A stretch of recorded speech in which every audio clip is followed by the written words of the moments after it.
Hey,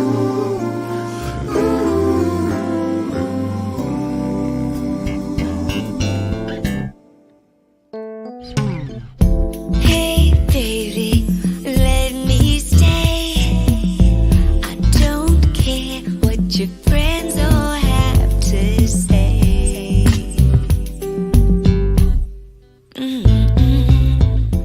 Hi, and welcome to Pillow Talk with Angela. I'm your host, Angela Stribling. Now, as many of you know, I started my television career quite a while back, and my first live network opportunity came from BET. And I'm so proud to say that I spent many years there just kind of, honing my craft and meeting some amazing people, especially BET family. My colleagues and I, many of us are still in touch. I started, actually, the first show I did over there was sitting in for Donnie Simpson on Video Soul, and then got my own show hosting with Melvin Lindsay, Screen Scene. So much fun. And then went over to the Jazz Network and started hosting Bet on Jazz. And like I mentioned, a lot of my colleagues and I are still in touch with each other and really good friends. And so tonight, I've got one of those said friends on the show, and I'm so proud of him. I mean, he's been doing so many things behind the scenes. I'm happy to see that he's taking his proper seat in the limelight because he just wrote a book, and I think it's soon to be a bestseller if it isn't already. He's going to tell us all about it. The man behind the curtain, indeed, front and center, my friend, Keith Lawson. Hello, hello, hello. How are Hi, you? Keith. I'm doing well. It's funny.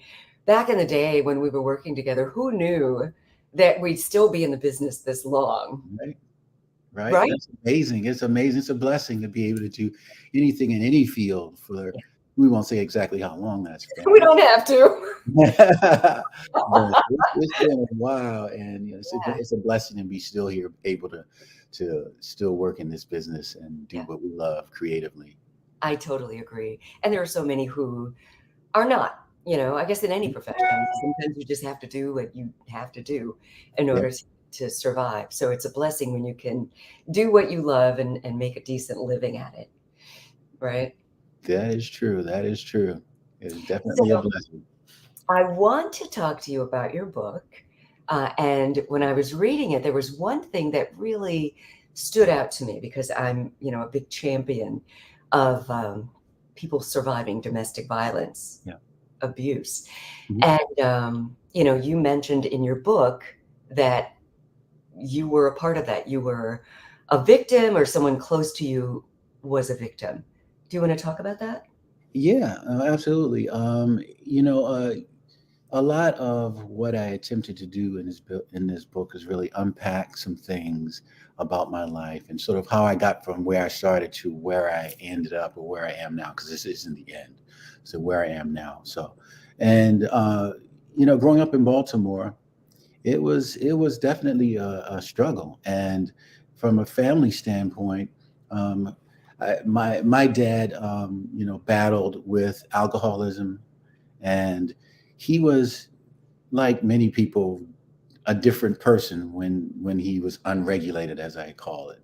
So, Hmm, you know, good he word.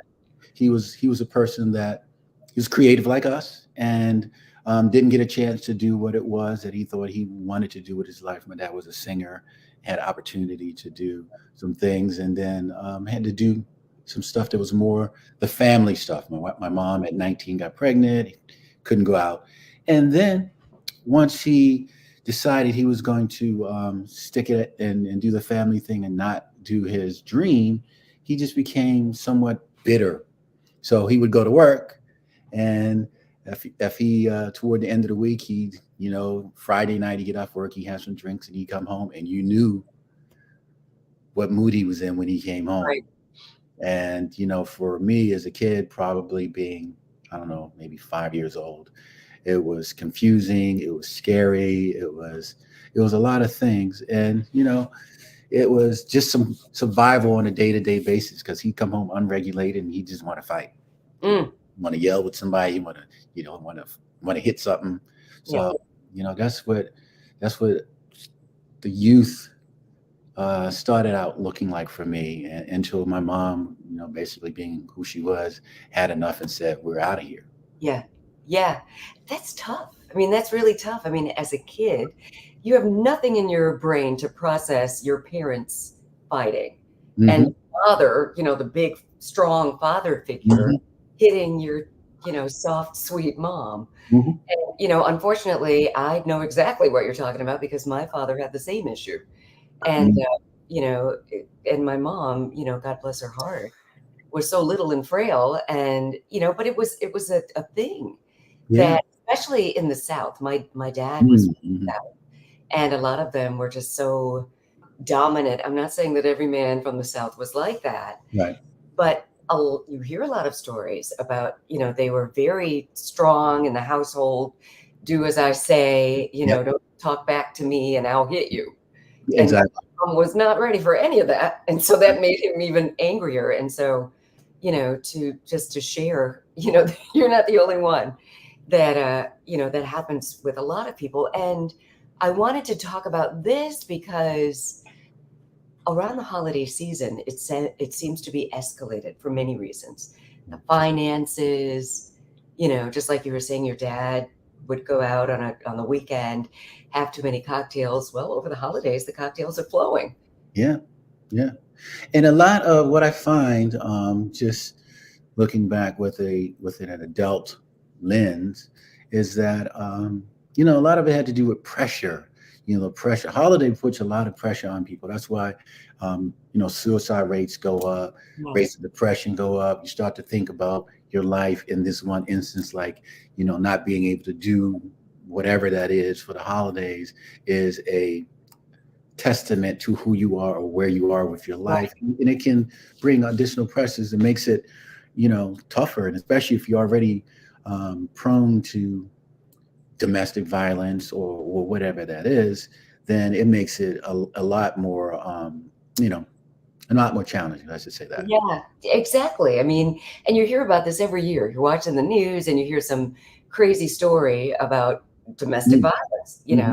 and it's not just with couples, but the kids, oftentimes, thank God, my dad never hit me, Hmm. but he kind of took it all out on our mom, but still emotionally, Hmm. it's Yeah, really, we grew up, probably close to the same era, and it was a lot of spare ride and sport a child. So right. nowadays, kids don't get spankings or whatever. Like we got spankings and all that. My dad used to line us up. If somebody did something, he didn't know who it was. I have four siblings, four siblings now. At the time, it was four of us, and now it's five. My younger sister came later, but somebody did something, we'd all just line up like it was military. Everybody line up and get theirs. It's like, Yeah. what are we lining up for? I didn't even know what I Right. I did. didn't do it. So, Well, I didn't say I never got spankings. My mother did it. oh, And, okay. she was sober, but still, it did Yeah. hurt. But that probably was better. Huh? So it was probably better that it was mom than, It was better. wasn't I the think it was, dad. yeah. But my mom, I think my mom was about 5 feet tall, but Wow. feisty. Mhm. Oh yeah, it's Wow. interesting that just I don't have biological children. I mean, I do Mhm. have grown children now, from my Right. husband, but we have grandchildren, Right. thanks to our children, Mhm. and but I don't think they get spanked. I don't think people do Yeah, it it's anymore. not a thing anymore. Not a thing The anymore. thing, the kids can call and report you. Yeah, right. It's like I couldn't even imagine. I My wish. mom would give me the phone. You go right ahead. Right. Let's talk about your book. Again, I keep saying I'm so proud of you, but even the cover is just so nice. The It man was great. behind the curtain. We talked a bit about the our BET family, and what's wonderful about this is it's various people who helped me to be in a position to do this. Like even the cover, which was a great picture, and I love the design, but that was designed by Wayne Lewis, who was a Oh, graphic designer that worked at BET with us. yeah. We stay in contact. He's doing his stuff independently now. So I try to reach out and tap folk that I know. We had a great, talented bunch there, and there's lots of people who were able to be of use throughout this process. Some of the other folks were like my proofreaders when we were when we were doing this book. But yeah, so the cover was Wayne Lewis did the design. My friend Maya Darasaw did the did the photo shoot for me. Mad Works Photography. Very She does a lot of stuff with BET as well. So yeah, there's lots of folks that I have met and befriended over these years that have been helpful in me doing this. I love it. And thank you, Delphinia, for commenting. Yeah, I get that. You wouldn't like Fridays. Yeah, Fridays. Fridays, yeah, it's like you know what's coming. If you could keep them in the house, it's like don't go out. Listen, speaking of the book and domestic violence in the same sentence, I have a chapter in the book called Hide and Seek, which I try to be very specific in what I name the chapters. And Hide and Seek is really about how when my family, my mom tried her best to make sure that we didn't realize we were poor and we didn't have some things, and we enjoyed each other's company. We played games, we made up stuff, and we'd be playing games. And Friday, when my dad got home and started ringing the bell, it was like a signal because he had keys, of course. Oh, If he was drinking, he wouldn't use his key. He would just lean on the bell. He would lean. I mean, he didn't ring it. He leaned on the bell. And instead of whatever game we were playing at that moment, I was like, all right, now it's hide and seek. Everybody split exactly. up in one of your rooms and hide, act like you're asleep or whatever. Because when my dad came in unregulated, he was like a tornado. And also to your point about the kids, like my mom endured whatever she endured, but really the breaking point for her was, in one of those evenings when he came home and he was extremely handsy, my older brother, who's the oldest, stepped out and, tried to defend my mom, and he got hit. Mm. And then it felt like everything just went into like silence because I can't remember what happened after that. I was very young, but it ended eventually. He, calmed himself down eventually. And that was actually the last straw. My mom was like, okay, you and I, you can hit me or whatever, but you're not going to put your hands on my kids. Yeah. And that really was the end of that. And, my dad probably the following Monday got up, went to work. My mom got us up, packed our things, everything we could carry, and we left and never came back. Good. And for a period after that, we just were place to place playing hide and seek, basically. My dad was always trying to figure out where we lived. Yeah. And whenever he would find out, we stayed with a friend, we got a small apartment, then we got another apartment, and we would just move. And literally every other year we had to move somewhere. So by the time I left for college, I had lived in 8 different houses, 8 different places. Wow. No place longer than probably a year or two, then we'd have to move. Wow. Yeah. So it was challenging. And, I still can't imagine what amount of strength it took my mom to not only keep herself together and find a way for us, but just to get through all of that and still be a positive person, because she was a wonderful, wonderful person. Yeah, I bet. And my mom left when I was really, really young, and thankfully my dad, it didn't spew over to him touching, my sister or myself. It was, out of my mother, but they split up when I was really, really young. Mm-hmm. But I remember, it's like when traumatic things like that happen, it's kind of seared into your emotions, into your brain. And, I think because of that, it's, in my relationships, I, don't raise your voice, don't just be peaceful. I can do that all day long, but if you look like you're drama, I can't do it. I've got nothing for you. Absolutely. I totally understand that. Yeah. My mother, mothers are amazing. My mother raised 2 strong, independent young women. Mm-hmm. And she remarried, and she married well, thankfully. Mm-hmm. And I'm sure she had, those, after going through all that, I'm sure she had all of those defenses up, never again. Yeah, it's hard not to. You basically walk away from it with PTSD, and now you have luggage and issues that other people have to deal with in your relationships, unless you are, able to get some sort of help and counseling or whatever. And as you know, with our community, that was not a thing we did. No, it is now, unfortunately. It's much better. Yeah. Right. Yeah. These days, it's a lot. There's no shame in it. In fact, some people, just bring it right up, which is so good. It's considered healthy, just like you work out. Yeah. Got some issues that you need to talk it out with. If you have a therapist, that's good. If you can't afford a therapist, if you can find a clergy person, Right. just someone, don't just hold that stuff in, you No, know. absolutely. And if I always say, you think about like some of the best athletes in the world still have personal coaches. So you can Yes. always get better. There's always somebody, even if it's just to talk about something. It doesn't have to be a specific thing, but Right. just getting opportunity to talk through some of these things is important.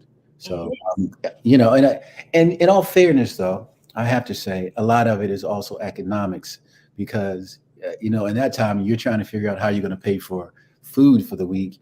You don't is. have money to pay a therapist. Luckily, you and I have been able to create careers where we make decent money and you can afford a therapist. And it's something that's obviously needed, Yeah, but it's something that you can also afford. you could So afford. And I don't again, know, it's a challenge. Yeah.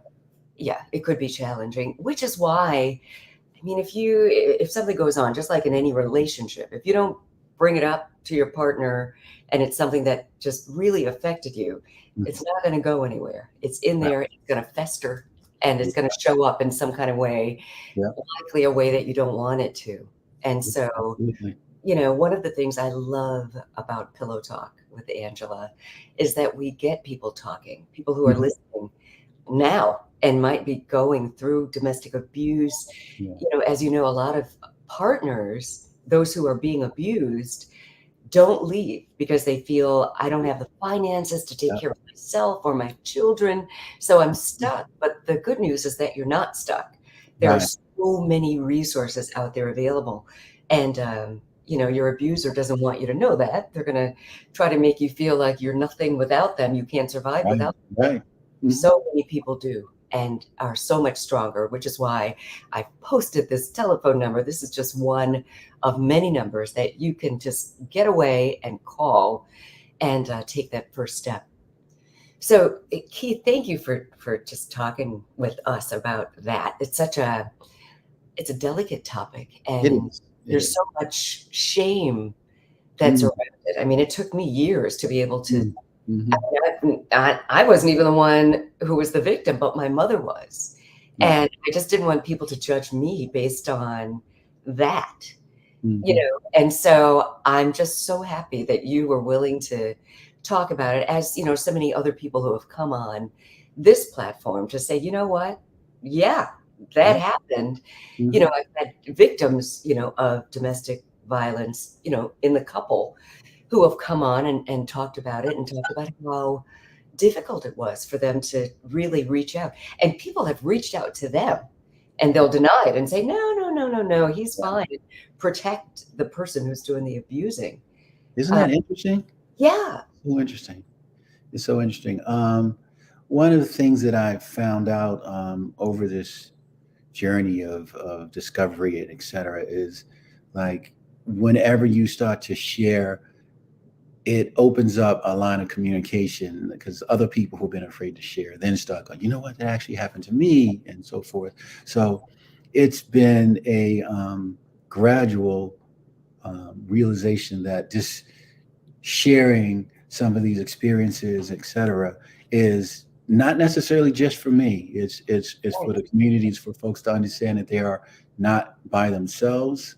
Like my mom didn't have a number like this. We had to. Luckily, she had some friends. She can call a friend, and we stayed with somebody for a couple of months until we got on our feet and got our own apartment, et cetera. But it shouldn't have to be that difficult. Right.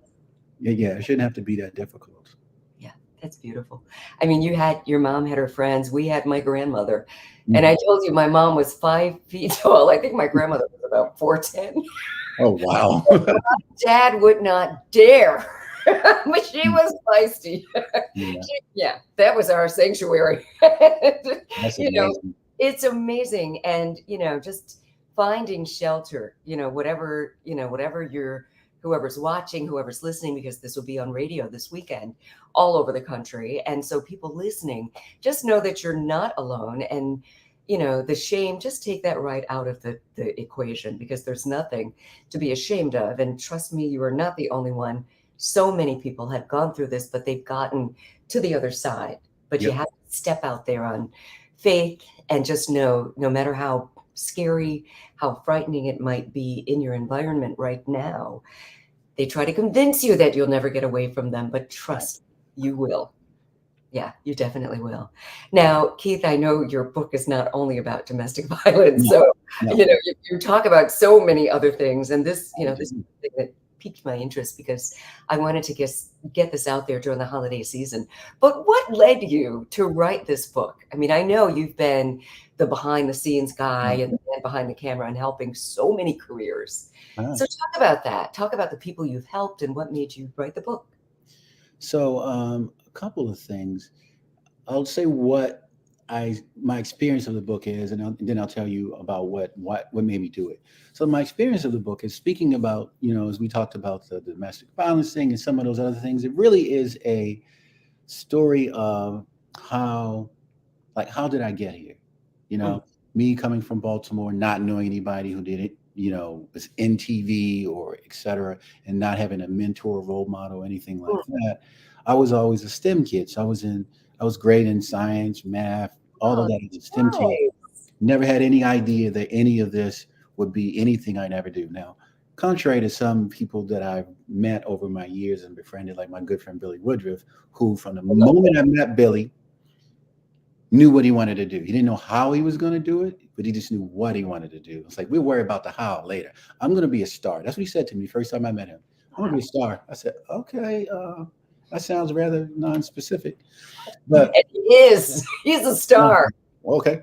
But for me, again, I was focused on what I thought was my path out of my current situation and what I saw as a way to get to college. Like, my mom didn't get to go to college because she was super smart, had actually gotten skipped a couple grades in high school, but her mother, she would have been like two to three grades ahead. But her mom thought it would have been too much for her at her age to be with those older kids. Socially. So she sort of, yeah, exactly. So she held her back some. So she never got to go to college. So my siblings and I was the youngest until my little sister came along.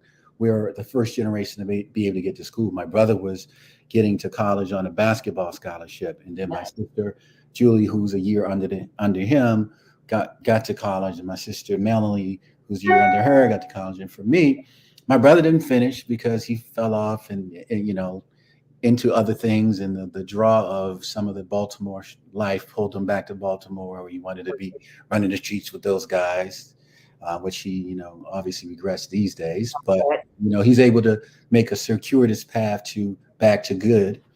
My Thank sister Julie, yeah, thank God, definitely.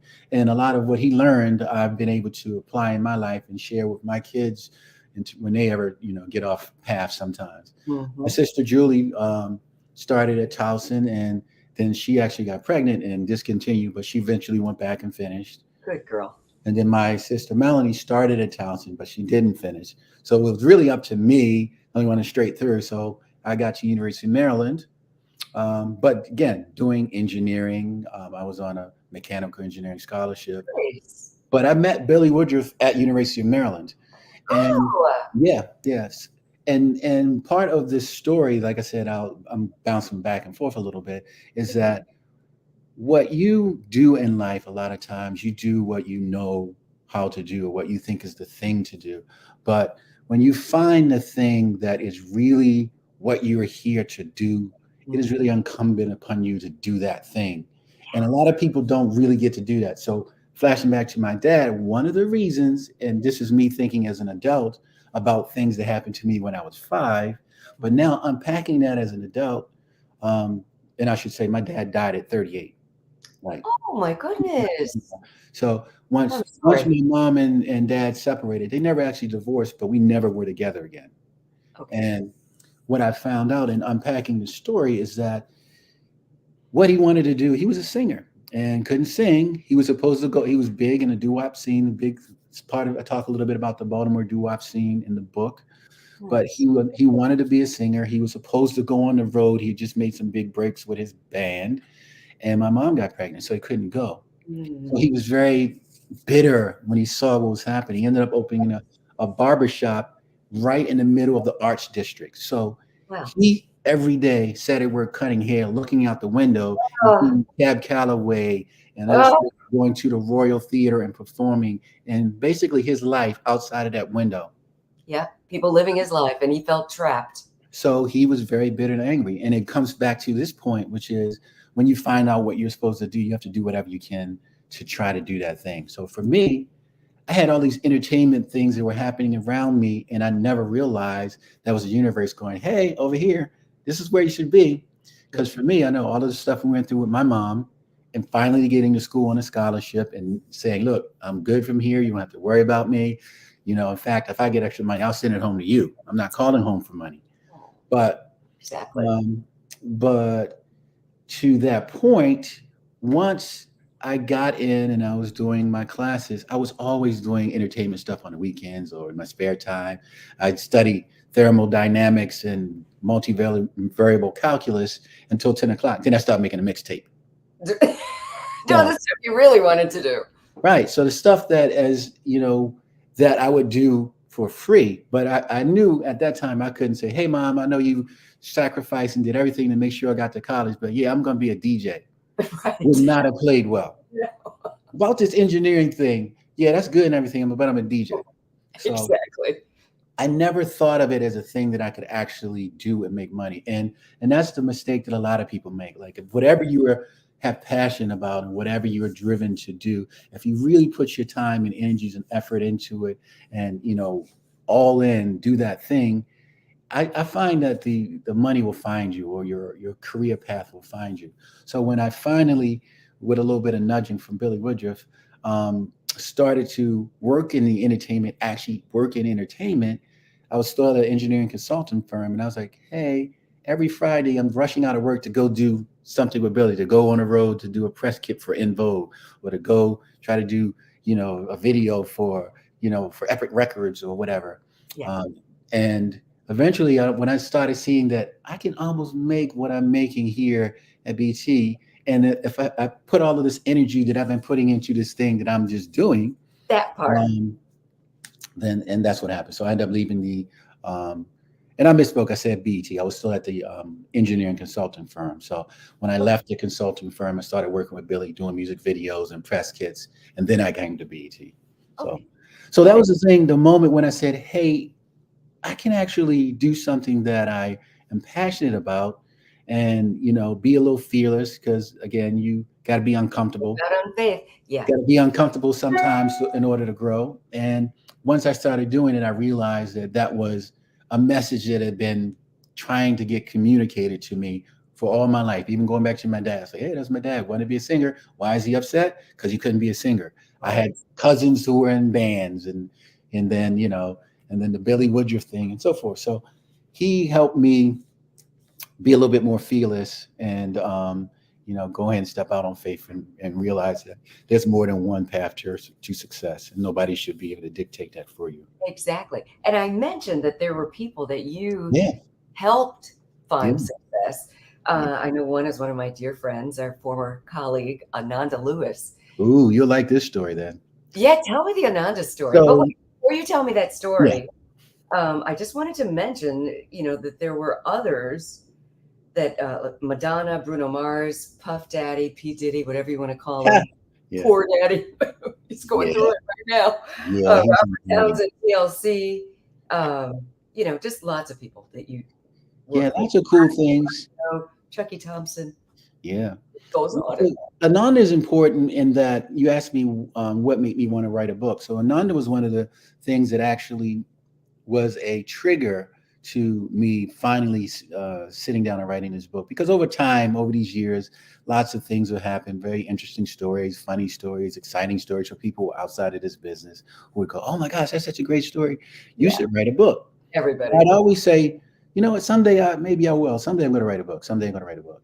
And what I realized, and especially going into COVID, when literally the entire world changed, is that you don't know how much time you have on this planet to do whatever it is that you were put here to do. That's right. I mentioned my mom. Unfortunately, my mom died right at the start of COVID. Right. Oh, I'm so sorry. Oh, thank you. But what I'll say about that is, if there ever was a time that she would have said, this is the time, that was it, for a couple of reasons. My brothers and sisters, 4 brothers and sisters, somebody's always got something going on.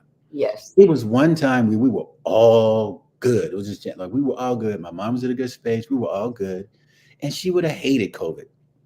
Yeah. She died suddenly and in her doctor's office. It was random and sudden, just immediate, no suffer, nothing. So I appreciate the fact she didn't suffer. Yeah. Appreciate the fact that she didn't have to go through COVID, and that she didn't have to see her. We were all in a good space, so she was good. I But love that, that. That's good. yeah, but that taught me is like, yo, you know what? You don't have forever. You don't know how much time you have. And I don't want my story to be just, I came on into this universe, I walked this planet for X amount of years, and then I died, and that was it.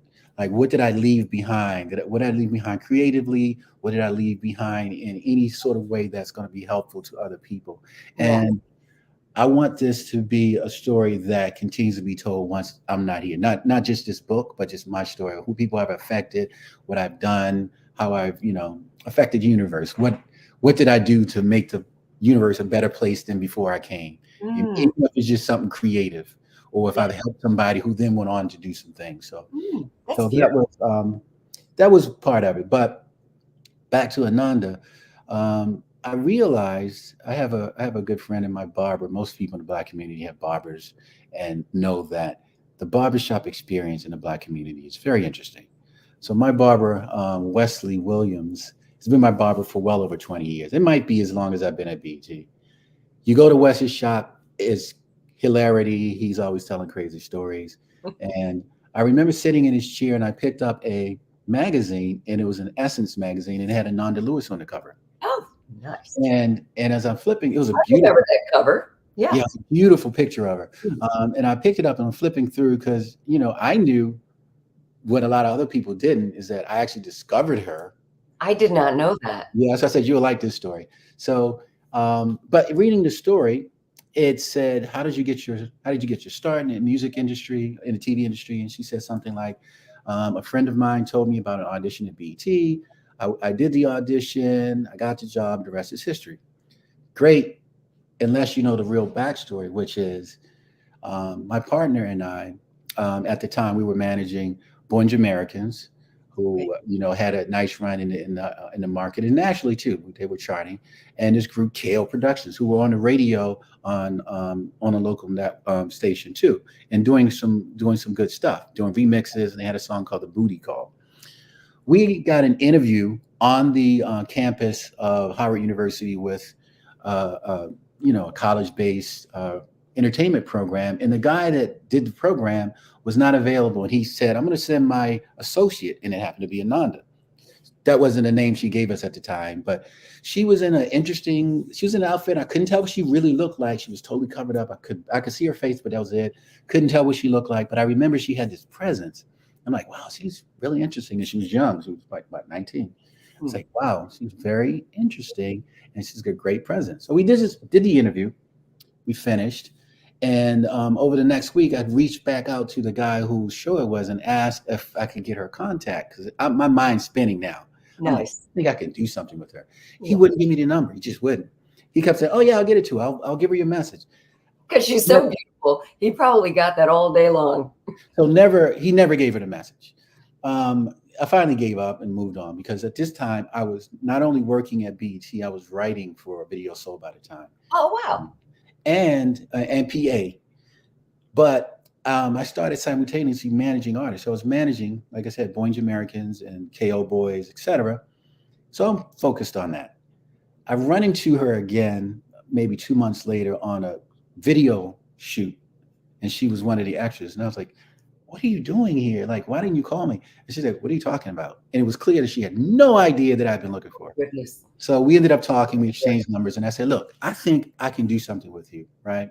I don't know what, but I think that there's something, and one of my gifts, I say, is I'm able to spot talent. I may not be talented myself, but I can tell other people, I'm like, yeah, we can do something." So I told my partners, and they were like, "We don't do like on-air talent. Like, what are you doing?" I'm like, "Dude, listen, I know we got music, but I do TV every day. We could make some money here. I think she's got something." So they trusted me. We ended up sneaking her on sets after, because we would shoot Video Soul, and then everybody would leave, and the prompter script would still be in the prompter. The cameras would be still up. Come here. I called my good friend Elise Perry. I say, "Hey, Elise." Oh, Elise, yeah. Elise was a jib operator and a camera operator. I was like, can you just run camera? So Elise would run camera. I would run prompter. We would stick her on the set and let her read Wow. practice reading. I even got her an audition on Screen Scene after you left. What? Because I think it was before Danita Harris came on, and they said they had a You would have space, been great on that. but she was too young. I knew she was too young, but we wanted her to get the experience of doing the audition. Yeah. So she did that audition, and then when the Teen Summit thing came along, the opening after Lisa left, I said this would be perfect for her. Her audience, she's young enough, they're gonna love her. But they wouldn't give me the auditions. They're like, no, this is all by invitation. They were inviting stars from Hollywood, from New York. I remember Most Def came in. He was doing the Cosby Mysteries at the time. Oh wow, I love Actor. He came in a suit, totally not the right look. Right. He was too, and Most Def is kind of dry. He's an amazing artist, but sort of dry. Yeah. Anyway, we need a little more charisma. yeah, they wouldn't let me get her in. And so I didn't tell her that. I was like, just come over. And I had her waiting at my desk in the lunchroom. And they had a whole day of auditions set up. And one person didn't show up and it was running right into lunch. So I'm like, there's a 1 hour period right now that nobody is in there. The posse was on set. The crew was on set. I'm like, let me just get her in there. And they let me get her in there. And me being the man behind the curtain. Thank you. I was behind set. And I remember walking through and coming out of that little door onto the set. And I remember like, oh man, something just changed. And she walked on and the posse went wild. She get the best audition they'd had. And the posse was like, yo, that's our person. Well, they didn't give her the job. They said, well, like nobody knows who she is. Let me just bring her back. We're going to bring in some other people. They brought in some other people. They brought her back again. She killed them. Like it wasn't even to be. So what they did was they remembered they had Dejour, who had been one of the posse, who had a story, and they're like, maybe if we pair them together, you get the story from Dejour and you get her from just everything. Yeah. And boom, she did it. So not only did they gave her the job, but then my partner and I negotiated her contract. Nice. They didn't want to give her a lot of money because they said she's new. We said we signed her. She was now under our management. This is not even unclear. She was signed to us. We negotiated the contract, and it was not enough money, in our opinion. And we're like, you know what? We're not going to take our fee out of her contract, but when we book her outside of BET, we'll get our fee. And then in a year, they'll see what we see, and we'll renegotiate. And at that point, we'll get our, we didn't get any money from BET or from that contract. Oh. But anytime stuff would happen, like if she was in a makeup room with Derek Rutledge or India in the gang, and they wanted to like, hey, we want you, we need to fix your eyebrows or something, and she was like, no. They're like, Keith, can you come down and talk to Ananda? So I was internally managing artist relations stuff. Yeah, we never got paid. So in that year, she got to be one of the most popular hosts on the network, as you know. The young folk loved her, etc. Yes. And at the end of her contract, our contract was in, and she said, I don't know if I want to do this. I want to do something more significant. And then she went to MTV and signed with a different agency. I remember that. I remember when they made her the offer and she hadn't told anybody yet. Yep.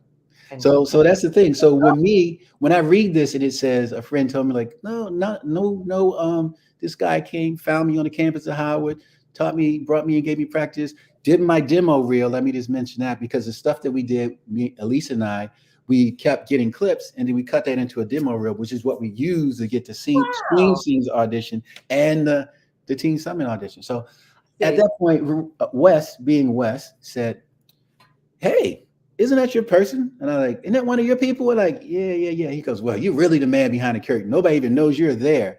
And I laughed in an uncomfortable way because it was like, stab. Yeah. And I said at that point, I wonder how many other instances there are where there are people that I've helped, guided, gave breaks to. Your name never comes up. My name doesn't come up. And I started recounting. I got to 14 stories. I said, I got a book. So all I had to do is then wrap it around what the underlying story, which is how did I get here and how to entertain you. And that's really. Ooh, that's juicy too. I like it. And So Ananda didn't even remember. That's the thing. She didn't remember. She's like, "Oh yeah, you're right." Because it's so, that's like a lifetime ago. and I'm sure, just with Ananda and with other people, it's not Mhm. deliberate, Right. but it's such an important part of the It process. is. Had It it is. not been for you, we might not have known who Ananda is. I mean, Not. she's got such a presence. She would have shown up You'd have somewhere, figured it out at some point, but the win. really here. Right. And what I realized even in that process is that there are so many ways that everybody gets to wherever it is you do. Like nobody does this alone. And a That's lot right. of people see the person out front and they think that's all that is. Like, oh, it's And not. it's never, you don't do it by yourself. And I love, now I can really appreciate the title of the book, Yeah, yeah. because that is the theme, because Yeah, it's that is it. That is stories it. like this.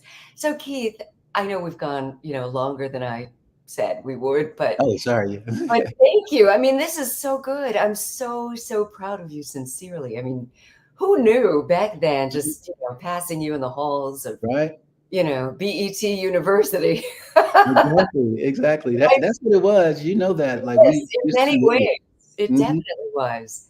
I mean, most of us were, pretty much just starting out in our careers, and Exactly. many of us have found our groove, our life after Yeah. PE. So many, so many. I Yeah, mean, it's a launching pad for so many careers. And like I said, yes. like Billy doing however many movies he's done. And Oh, I'm so proud of him, and thank God for social media that we're back in right, each other's right, lives. right. So I'm grateful to social media for that. As well. Absolutely. Absolutely. So Well, listen. Keith, congratulations to you. I mean, we'll bring you back on when your movie is gonna Yeah. Well, when the this is not movie the comes. end. Like I said, this is the end of the journey. This is Definitely just not. a part of the journey. Yeah, I mean, and I love the fact that you're no longer just behind the scenes, Right. and I've learned so much about you. Like, I didn't know that you were a man of STEM. I had no idea that Yeah. that was your thing. University of Maryland, College Park. There you go. So do you find, I know I was saying goodbye, but do you find that you get to use any of that? I mean, like now with AI, or, Yeah. how are Yeah. you using that? You know what I'll say about engineering, and I found over the years, is that the biggest thing about the engineering discipline is it teaches you how to think and how to solve problems. So that's a skill that you can use in any In situation. anything. And Exactly. we would get a problem to solve, and it wasn't only one way to do it. You'd have to go from A to Z, but you can take how many twists and turns as long as you're able to prove that one thing proved another. So it's a way of thinking that one keeps me practical, which is great in our business. A lot of times things are like going crazy, people running around with their hair on fire, and you have to still, like, you know what, we have a live show that's about to happen in 10 Yeah. minutes. What? Well, why is Coolio up in the tree outside of the building? I don't know, but let's figure out what we can do until we get him down. That actually happened, by the way. Oh So my God. he was in the tree. There was out in front of NetOps, What? dealing with his cannabis habit. I And see. Okay. Team Summit was going live, and they were looking for him. He was up in the tree.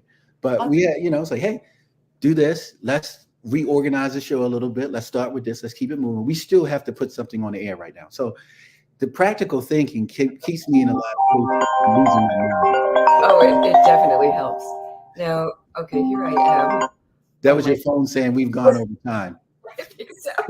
That was my baby sister calling. I'll get back to you, honey. No, I'll wrap. I'll let you go. But yeah, it was it really has helped me that. And then even in stuff like edit sessions, a lot of times there are things technically going on, and the editors will assume that the producers don't know the audio technology piece of it. But Right. there's audio engineering that's important to sound. Like, if your stuff is out of phase, two waves will cancel each other out and give you a different funky sound. They're like, what do you know about wave cancellation? Like, I was a mechanical engineer, honors student at University of Maryland. Oh, there you That's go. where I started. I love it. You're like, you don't know who you're messing with over here. Listen, I sit back, so just be careful. I love it. Keith, thank you so much just for spending time with us. And I keep saying how proud I am of you. For many of us have ideas and we say, I'm going to do this one day, but you did it. You actually took the steps, and it's out there for all to read. Tell everyone how they can connect with you on social media, and the best place to find the book. Where can they buy the book? Absolutely. So I'm gonna say this one thing, and I'll give you that. Is that in terms of this whole process and any process in your life, a lot of people say someday I'm going to do this. Everybody's got something they're going to do someday. For me, what I said is eventually someday has to turn into today. And at that point, just start taking some steps and you'll figure it out along the way. You might misstep, but just keep pushing it forward. So that's how this book happened. But you can get the book on Amazon. You can get the book. For me, it's better if you get it on archway.com, which is Archway, Simon Schuster are the publishers. So they were gracious enough to believe in this and give me this opportunity.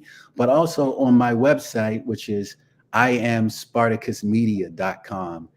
My company is Spartacus Media. My line name is Spartacus. I am SpartacusMedia.com. I am Spartacus Media on IG and all of that stuff. So I am Spartacus Media. But Archway.com, Amazon.com, it's brick and mortar, all those other places where you buy books. They should be caught up by now. But if you want it immediately, I would do Archway or Amazon. Excellent. The man behind the curtain, Mr. Keith Lawson, thank you so much. And happy holidays. Thank you so much for being with us. We're going to air this on the radio, so it'll be all over the country. Oh, wow. Well, I appreciate you in ways you cannot imagine. Love you, my friend. I love you. Appreciate that we've been able to keep in contact over these years and keep bond. Let's keep building. Let's keep what building. we still got to do. So let's do it. I love it. Thank you so much. And congratulations. Keep going. Thank you. I appreciate it. Ladies and gentlemen, Keith Lawson right here on Pillow Talk with Angela, my friend for many, many years. You never know. I mean, just like he said, you have an idea of something that you say you're going to do one day. And why not today? At least get started. Take the first step. I think I'm inspired. I hope you are too. And really appreciate you watching right now. And also that you're going to listen this weekend. So it's going to be on WHUR 96.3. That'll be on Sunday evening. It'll be on B-Spire TV. You can just go to Hulu and catch that. It's on Jam 98. That'll also be on Sunday. It'll be on all of the AAPRC. I think that's the right acronym. But it's basically all the African-American public radio stations across the country. I'm so proud of Pillow Talk. We are expanding. Whew, not an overnight success, but we are here now. Thank you again for watching. Have a great night. And again, we will talk to you this weekend. Bye.